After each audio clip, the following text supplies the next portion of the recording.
आज मुझे सदीनामा के लिए एक व्यंग भेजना है। मेरे व्यंग का शीर्षक है हमारा नवरात्र एक भोजन महोत्सव।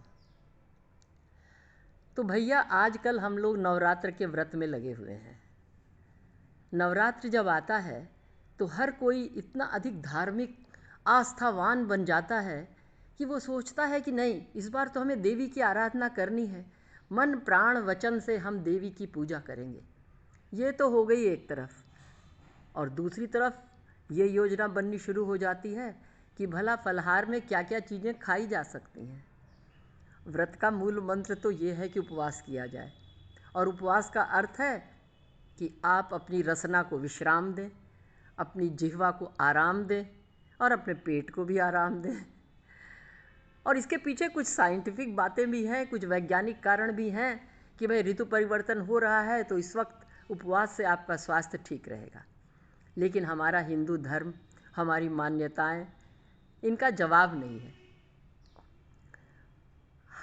हम हिंदू लोग अपने धर्म से इतने ज़्यादा जुड़े हुए हैं कि हमारी सारी इच्छाएं धार्मिक कार्यों के साथ साथ हमारे भोजन भट्ट प्रवृत्ति को भी संतुष्ट करती रहती हैं। आजकल क्या स्थिति है, घर घर में तरह तरह के फलाहार व्यंजनों की बहार आई हुई है। यहाँ तक कि पत्र पत्रिकाओं में भी भोजनार्थी और धार्मिक लोगों को तरह तरह के व्यंजन बनाने के तरह तरह की रेसिपीज़ बताई जा रही हैं। और अब तो हमारा यूट्यूब चैनल भी हर तरह से हमें मदद कर रहा है कि हम कुट्टू का, सावक का और आलू, साबूदाने और राजगीरा, इन सारी चीज़ों का क्या एक से एक ज़बरदस्त व्यंजन बना सकते हैं। तो हमारे मोहल्ले की ताई जी जो हैं वो भी आजकल व्रत में लगी हुई हैं, और उस व्रत की स्थिति ये है कि उनकी बहुरानी उनके निरंतर भोजन भट्ट प्रवृत्ति से त्रस्त बैठी रहती हैं। सुबह से ताई जी नहा धो करके दुर्गा सप्तशती का पाठ करके अपनी बहू को बताया करती हैं कि आजकल फलाहार का कितना ज़्यादा महत्व है। फलाहार से संबंधित सारी सामग्री ताई जी ने अपने घर में मंगवा रखी है, लेकिन फिर भी कभी कुछ छूट जाता है, कभी मूंगफली छूट जाती है, तो कभी मखाने छूट जाते हैं, तो कभी सेंधा नमक कम पड़ जाता है। लेकिन उनकी बहू भी काफ़ी मुस्तैदी से इन सारे कामों में लगी रहती है, क्योंकि उसे भी अपनी सास की धार्मिक भावनाओं को संभालना है, उनकी धार्मिक भावनाओं को कहीं चोट न पहुंच जाए। तो धीरे धीरे व्रत का जो आयोजन शुरू हो जाता है तो अच्छों की रसना जागृत हो जाती है। उनके पति ने शुरू में कहा, ताई जी के पति ने यानी हमारे ताऊ जी ने, कि भैया हम नहीं व्रत करेंगे, हमारे लिए तो वही खाना बना दिया करना, हम तो अपनी दाल रोटी ही खाएंगे, हमारे बस का नहीं है व्रत करना। तो ताई जी ने कहा ठीक है, मत कीजिए व्रत। उनके लिए दाल रोटी बना दी गई, लेकिन थोड़ी देर के बाद जब रसोई घर से मारक खुशबू आनी शुरू हो गई तो उनकी रसना डोल उठी। उन्होंने कहा, बहू रानी क्या चीज़ बन रहा है? उन्होंने बतला दिया, बाबूजी अम्मा जी का फलाहार बन रहा है। फलाहार बन रहा है? फलाहार में क्या बन रहा है भाई? मैंने फल वल तो ला दिए थे, अब बन क्या रहा है?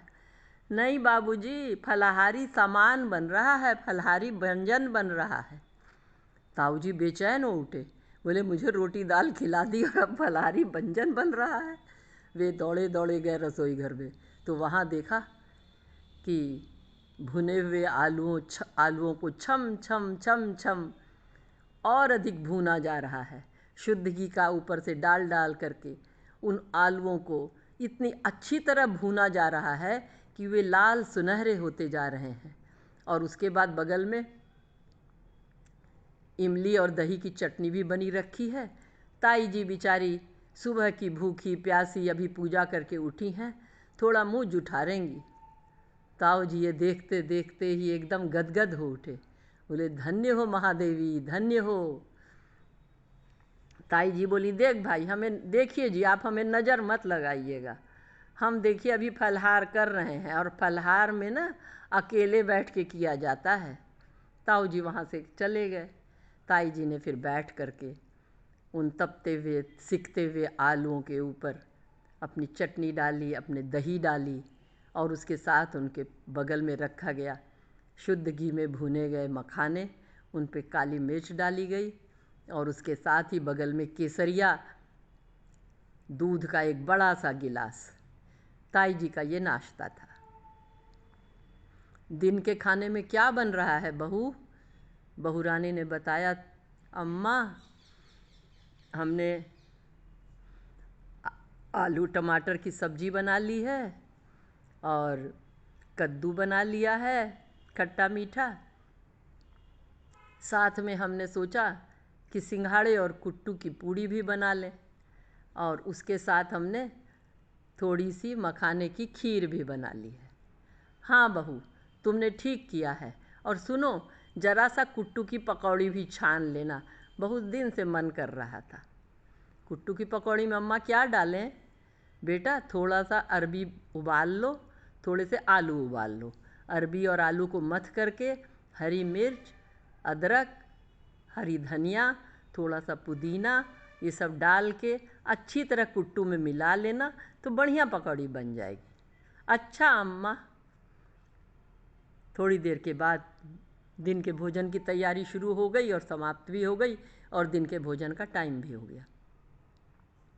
ताऊ जी अपने कमरे में बैठे बैठे ये सारा सुनगुन सुन रहे थे और सोच रहे थे, अरे कल से मैं भी व्रत करना शुरू करता हूँ, कौन खाएगा ये दाल और रोटी।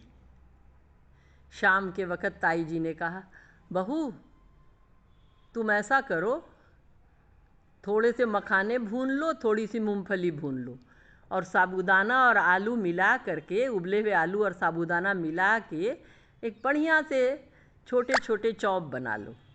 और तुमने चटनी पीसी रखी है हरी धनिया पुदीने की, उसके साथ खा लिया जाएगा चाय के साथ। हल्का नाश्ता अच्छा होता है। बहू अब तक थकी मांदी बैठी हुई थी दिन के खाने के बाद। ये नया फरमान सुनकर उसने सोचा कि अब क्या करूं, अब सास जी का आदेश है तो करना ही है। बहू उन सारे कामों में लग गई। इधर बाहर ताऊ जी से मिलने कुछ लोग आ गए। उन्होंने कहा, भैया क्या हो रहा है, आज आप बाहर नहीं निकले? ताऊ जी बोले, नहीं हम आज घर ही में रह गए, हमारे घर में आजकल व्रत हो रहा है। व्रत हो रहा है? तो लड़कों ने कहा, जो उनके मिलने वाले थे, व्रत हो रहा है? ताई जी व्रत कर रही हैं? फिर तो भैया आपका बहुत पैसा बच जाता होगा, क्योंकि व्रत में तो उपासे ही रहते हैं, आपका राशन बच जाता होगा। ताऊ जी बोले, भैया तुमने उनको व्रत रख करते देखा है, लेकिन व्रत के सरंजाम को खोलते देखोगे तो तुम्हें पता चलेगा कि क्या क्या चीज़ें बन रही हैं। तब तक अंदर से खुशबू आने लगी साबूदाने और आलू के पकौड़े बनने की। लड़कों ने कहा, अरे वाह ताऊ जी, आपके यहाँ तो बड़े मज़े आ रहे हैं, ऐसा करते हैं हम लोग भी कल से व्रत करना शुरू करते हैं। पूरे मोहल्ले में खबर फैल गई कि ताऊ जी और ताई जी व्रत कर रहे हैं। सब लोग उनकी धार्मिक भावनाओं का सम्मान करने के लिए पहुँचे, तो पता चला यहाँ व्रत नहीं, व्रत के नाम पर एक बहुत बड़ी दावत हो रही है। ताऊ जी बहुत परेशान थे, लेकिन वे खुश भी थे, क्योंकि बहुत दिन के बाद उन्हें व्रत करने का मौका मिला था, और व्रत में उन्हें तरह तरह की चीज़ें खाने को भी मिल रही थी। तभी एक ने कहा, ताई जी आपको इतनी चीज़ें बनानी आती हैं, आप तो व्रत के ऊपर एक पुस्तक लिख डालें, और उसमें तरह तरह की चीज़ों के बनाने की व्यंजन विधि भी लिख डालें, ताकि लोगों को तो पता चले कि व्रत करने का कितना आनंद है। ताई जी मुस्कुराईं। ताई जी ने कहा, बेटा व्रत ऐसे ही नहीं होता है, उसके लिए बड़ी मेहनत करनी पड़ती है, वैसे ही व्रत नहीं हो जाता है। व्रत के सामान को जब तुम बनाने बैठोगे तब तुम्हें पता चलेगा कि कितनी ज़्यादा इसमें लगन चाहिए, मेहनत चाहिए, और मन में श्रद्धा का भाव भी चाहिए। अंदर बहू बैठी पकौड़े तल रही थी और सोच रही थी, हाँ ये बात सच कही अम्मा जी ने, श्रद्धा का भाव बहुत चाहिए। लेकिन श्रद्धा किसके प्रति? देवी जी के प्रति या अपनी रसना के प्रति, अपनी जिह्वा के प्रति? श्रद्धा तो जरूर चाहिए। वाह, जय हो देवी जी, जय हो नवरात्र, हमेशा नवरात्र आता रहे। जय हो देवी।